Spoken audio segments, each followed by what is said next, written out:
Physics का पहला chapter start हो रहा है। विद्युत क्षेत्र तथा विद्युत आवेश। आपको ऑब्जेक्टिव से कि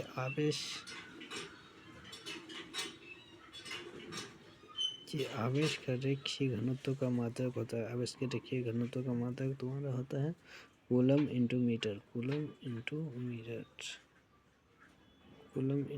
और विद्युत क्षेत्र की तीव्रता घनत्व का मात्रक है तो m/L(T⁻³ (3) a⁻1)।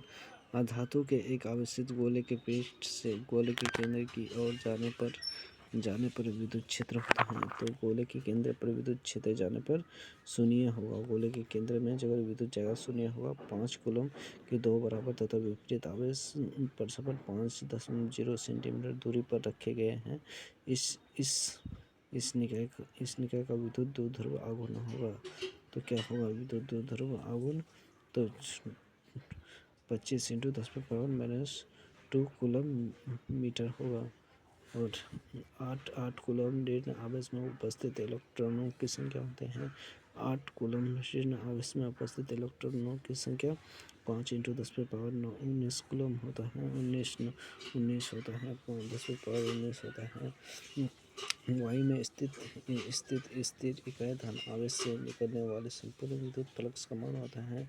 वायु में स्थिर इकाई धन आवेश से निकलने वाले संपूर्ण विद्युत फ्लक्स का मान होगा तुम्हारा ε0/−1 होगा। आवेश का परिमाणीकरण दर्शाता है।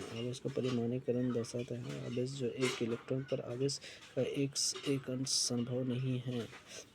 विद्युत क्षेत्र रेखाओं से जानकारी प्राप्त होती है।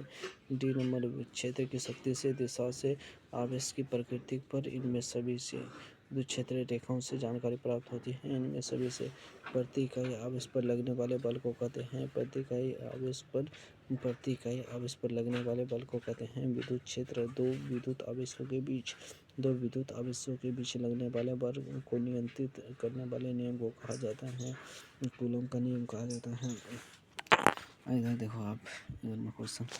दो आवेशों के बीच विद्युतीय बल एवं गुरुत्वीय बलों के अनुपात निम्न में से किस रूप में निर्भर करते हैं? 10⁻42 पर बिंदु आवेश के कारण r दूरी पर विद्युत विभव का मान होता है। बिंदु आवेश के कारण r दूरी पर विद्युत विभव का मान r के व्युत्क्रमानुपातिक होती है। हवा में एप्सिलॉन r का मान होता है। हवा में एप्सिलॉन r का मान होगा 1।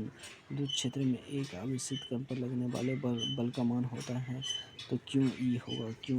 तो विद्युत फ्लक्स का SI मात्रक क्या होता है?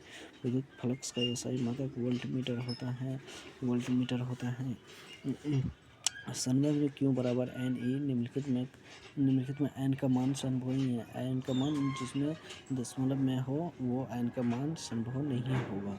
आवेश का पृष्ठ घनत्व के बराबर होते हैं कुल आवेश व कुल क्षेत्रफल। किसी माध्यम के अपेक्षित परावैद्युतान होती है कितना होता है? एप्सिलॉन बराबर एप्सिलॉन0। पानी का परावैद्युतान स्थिरांक होती है 80। पानी का परावैद्युतान स्थिरांक 80 होता है। और 1/4 का मान होता है 9 × 10⁻9 नैनोमीटर कूलम स्क्वायर होता है। आप देखने कैसे हमारे ख्याल से बहुत ऑब्जेक्टिव है भाई। आज ये ख़त्म करना है चैप्टर 1 के फिजिक्स के। निम्नलिखित में कौन संबंध सही है?